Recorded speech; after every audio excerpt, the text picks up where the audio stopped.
Hi, my name's Steven Cohen. I'm the Managing Director of Pastel Software, and we work very closely with Pastel Payroll.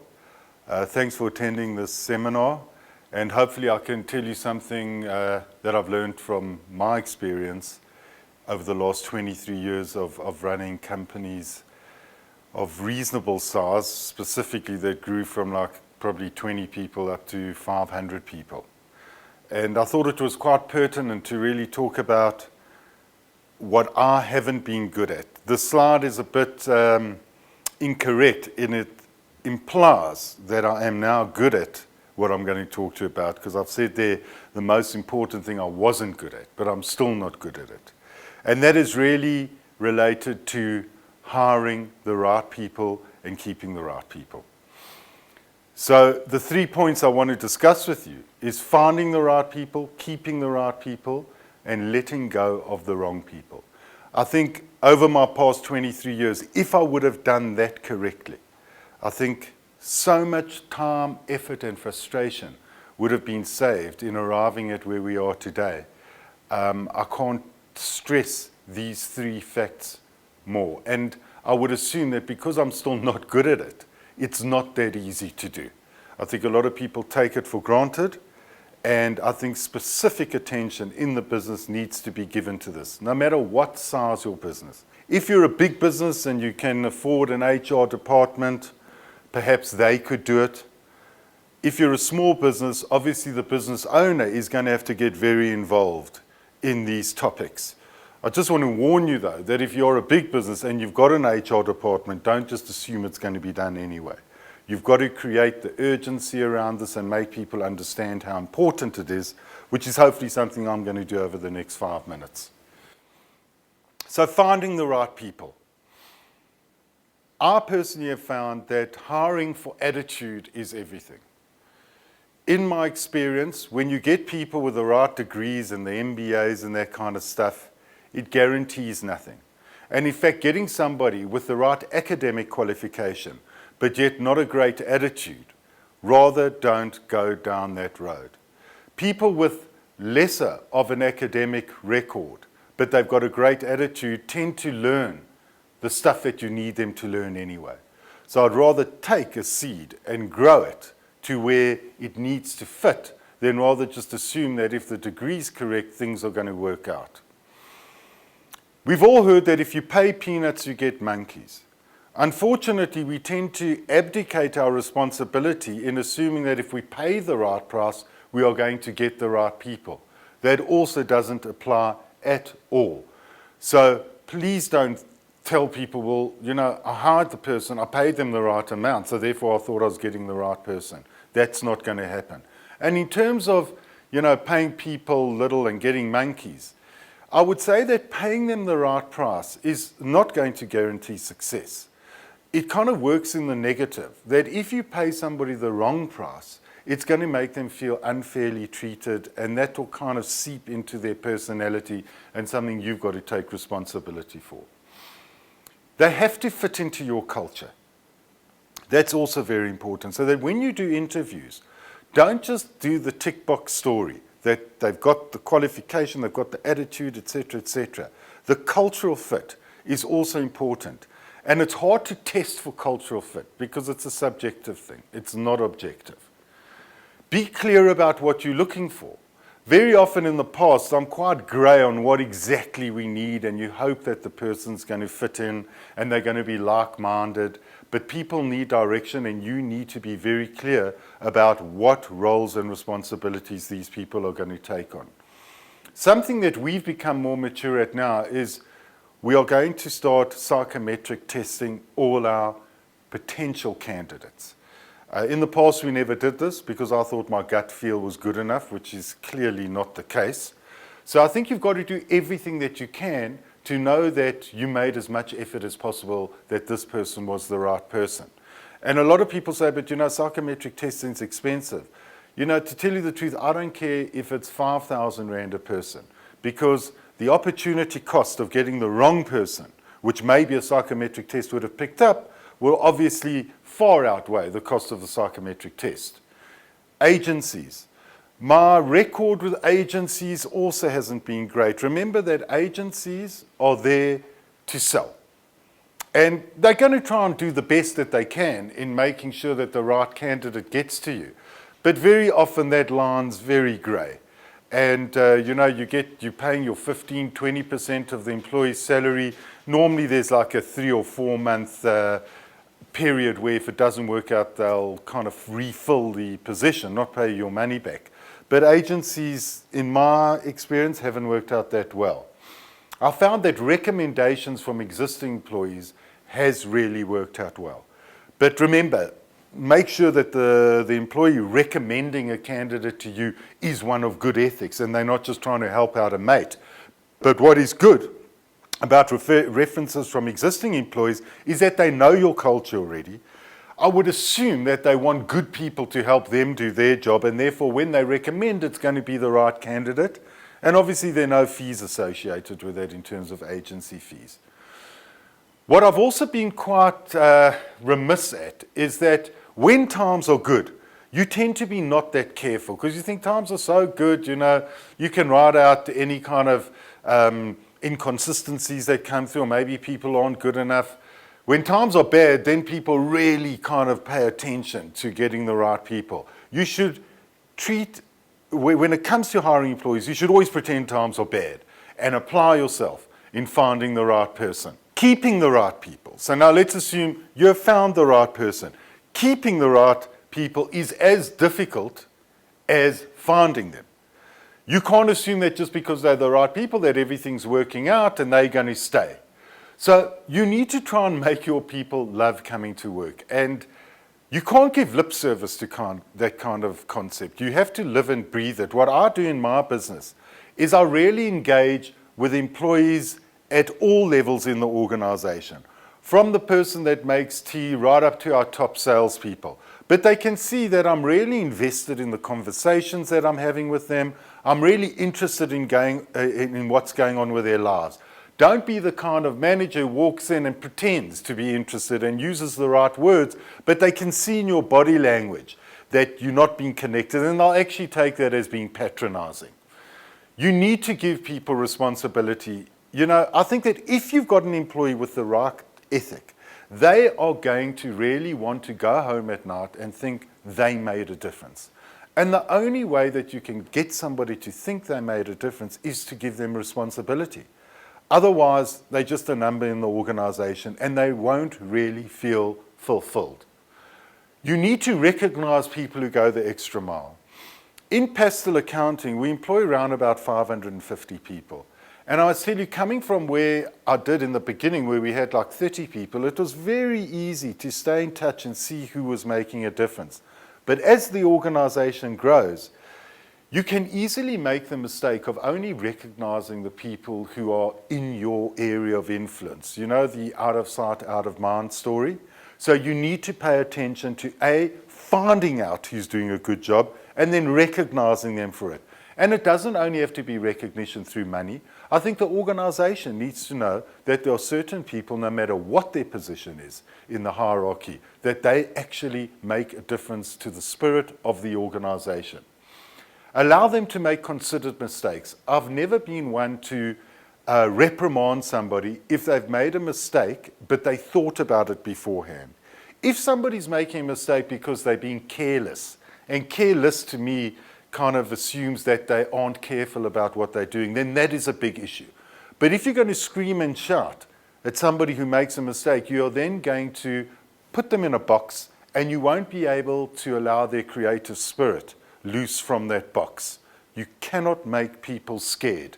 And if you find that you are, then it's more about you as a person than your employees. And so often I come across this phrase, nothing gets done unless I do it myself. And people actually feel heroes in saying that. But what it really says is that you are not a good manager and you're not being able to impart your wisdom and train your people to the degree where they can do it. Or you've got the wrong people doing the work in the first place. So if you find yourself saying nothing gets done unless I do it myself, that's really more about you, not training and getting the right people in the first place.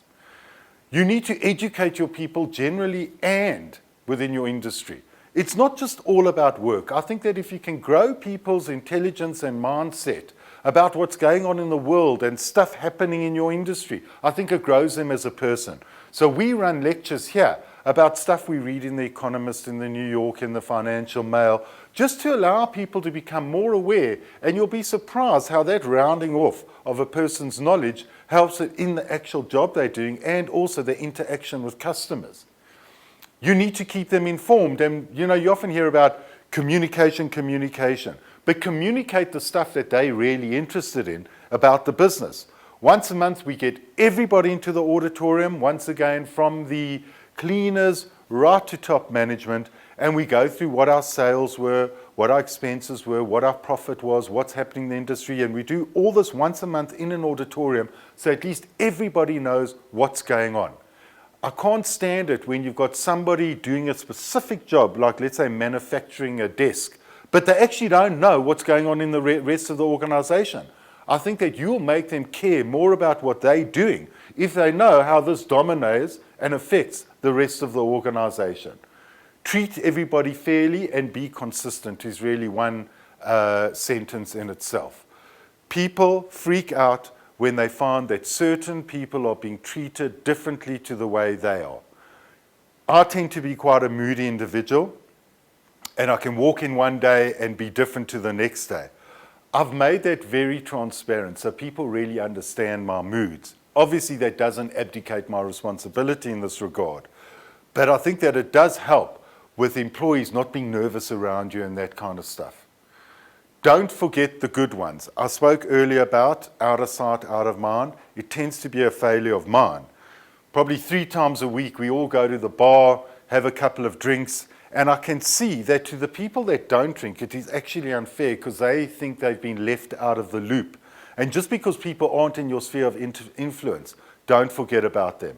And remuneration. Just to go back to this topic, which I spoke about 2 slides ago.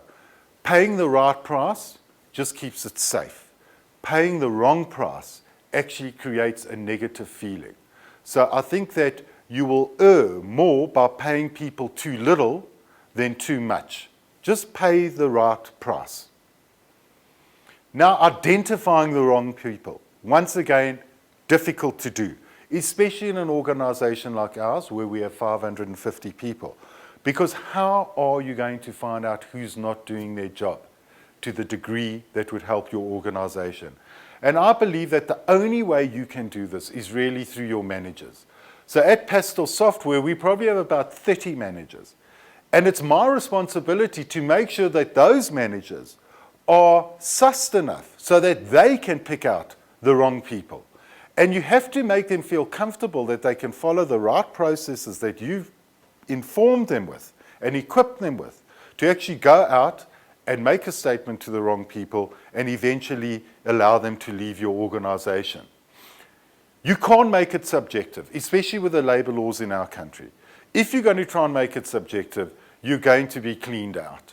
You've got to set KPIs for them, key performance indicators, where at least you can show the person why they're not performing, and if it ever ends up at the CCMA, at least you've got your house in order, and it's not just about, well, it's my gut feel that they're not working out, because it's not going to serve you any good doing that. Have your ducks in a row. So our HR department has very clearly lined out the steps that you need to go through with warnings and all that statutory stuff, so that when you do end up at the CCMA, which very often does happen, you at least are going to have the paperwork clean. And just to give Pastel Payroll a bit of a punt here, their HR systems, their ESS systems allows you to capture this information quite easily, and so that by the time you end up in a position where you're asking somebody to go, it's all very clean. I think to just jot down notes and store them in various Word documents gets a bit messy. Typically, getting people to go in South Africa is very difficult because of the red tape. But the corollary of that is that people then get scared to hire people. Don't be scared to hire people. If your processes are right, it should give you the confidence that you will get the right people, and if they're not right, you can let them go. But you need to have knowledge on how this is done. I think that this matrix really helps. I saw it in a book by Jack Welch, who I don't really enjoy that much, but I thought that this was particularly relevant. And if you have a look at this slide, and this 2x2 as they call it, this matrix, on the left-hand side is performance. So at the bottom, low performance, at the top, high performance. And on the horizontal here, you've got culture, attitude, and work ethic. Now, obviously, what you're trying to aim for is to be in the top right quadrant, which is good performer with a good attitude. Jack Welch says that's obvious, you want to keep those people. Likewise, the opposite, if they're a bad performer with a bad attitude, well, then it's also easy. They've got to leave the organization. Where it gets tricky is if somebody is a bad performer, but they've got a good attitude. I find that if somebody is in that quadrant, very often it's about management, training, and the way you interacting with the individual. Because I believe if people have good attitudes, you can always get them to be star performers. Don't blame them if they've got bad performance. Very often it's the organization's fault. What's interesting is the top left, where there are good performers with bad attitudes. Jack Welch reckons that's as easy a decision to make as the bottom left. Because if they've got a bad attitude, they typically have a bad culture, and then you've got the rotten apple that kind of starts to invest the rest of the bag of apples. And I think that's exactly what the top left is. But very often we allow the top left people to stay because we kind of think they're great performers, and the fact that they got bad attitudes and bad cultures, I can't do without them because they're doing so much for the organization. And you tend to kind of freeze yourself and suffocate yourself in thinking, what would life be without them? Instead of thinking, what would life be without them, but with their replacement? And if you're doing your job well and finding the right person, well, then you'll replace them with somebody as good, and you don't really have to worry about it. My next slide, the way I see this, and I thought about it about 3 years ago, and it may seem quite trivial to you and very obvious, but I kind of saw the business as a gate, a circle with a gate. And you need to think that this is your business, this is your house. Would you let any individual simply walk off the street into your house? You would want to know who they are they your kids' friends, and are they decent people before you let them through your door? And you should treat your business in exactly the same way. If you give people the opportunity to walk through that gate into your inner sanctum, you really need to check that person out. And what I've done over the last 23 years is I've kind of left this gate half open to anyone who wants to walk through. And that has really eroded the effectiveness of Pastel as an organization, which we've then had to kind of compensate for, get somebody new. All that domain knowledge that the old person built up is now lost, and it kind of puts you 6 months back. Any person who joins, who walks through that gate, kind of takes 6 months to become good and like get to know your organization, your culture, and your spirit. So that's a lot of investment. Be very careful about who you open that gate to. So I hope that helped you. It certainly is and was a failing of mine. I'm trying to get better, but it's an underrated part of running a business. Thank you very much.